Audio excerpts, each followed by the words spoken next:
j'ai décidé qu'il fallait retrouver, à partir de vendredi, le confinement qui a stoppé le virus.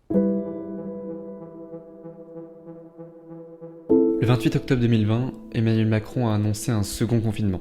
Une des différences avec le premier, c'était que les universités étaient fermées, contrairement aux écoles et aux lycées qui sont restées ouvertes sous certaines conditions. Je suis en première année d'études. J'arrive de terminale et maintenant, je suis à la fac. Après 2 mois, avec une nouvelle façon d'étudier dans une nouvelle ville, avec de nouveaux amis, tout est fini. En quelque sorte, le 28 octobre, je suis retourné dans ma vie d'avant, mais sans le lycée. En novembre, je suis retourné chez mes parents. Puisque tout était à distance, cela impliquait un nouveau mode de travail. Et ce nouveau mode de travail a impliqué 2 problèmes. Premièrement, ma méthode de travail changeait chaque semaine.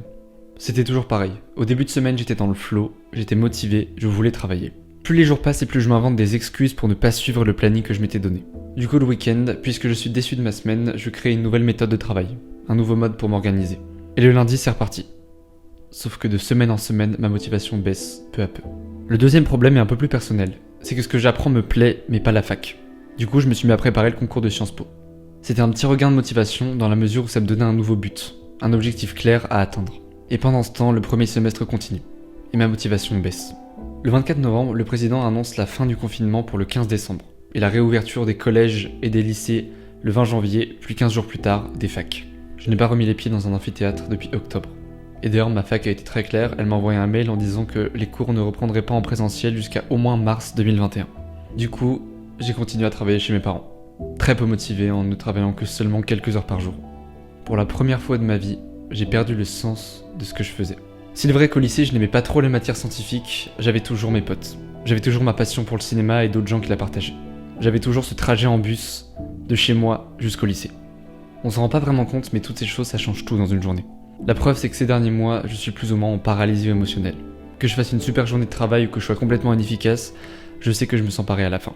D'ailleurs, je me faisais la réflexion en décembre que si j'avais mes partiels ou non, ça changerait rien à mon état. Pour cause, j'ai eu mes partiels, avec de plutôt bonnes notes, mais ça change rien. Je ne ressentais plus rien. Et je me sentais incroyablement seul. Et le 12 janvier, quelque chose a changé.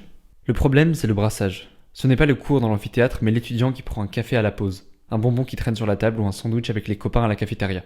Ce sont les propos de Frédérique Vidal, ministre de l'Enseignement supérieur. La misère étudiante était résumée à ça, alors que depuis fin octobre, on n'avait pas vu de salle de classe. Alors que les cantines des collèges et des lycées sont restées ouvertes sous certaines conditions.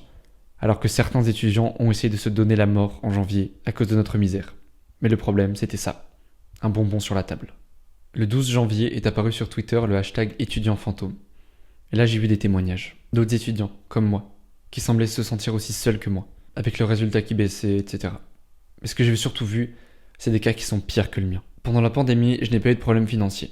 Je n'ai pas eu de problème pour me loger, je n'ai pas eu de problème pour me nourrir. J'ai toujours eu un accès à Internet plutôt facile. La seule chose qui m'a empêché de travailler ces derniers mois, c'est le moral qui était en baisse. En plus de ça, d'innombrables étudiants ont des problèmes pour se loger, pour se nourrir, pour avoir accès à Internet, en plus de leurs études, fortement impactées par le Covid-19. Le hashtag étudiant fantôme est un appel à l'aide, d'une détresse qui est, selon moi, largement sous-estimée. Certaines personnes, comme le vidéaste Hugo Décrypte, prennent le problème très à cœur. Et d'ailleurs, je vous invite à aller voir ses nombreuses vidéos sur le sujet.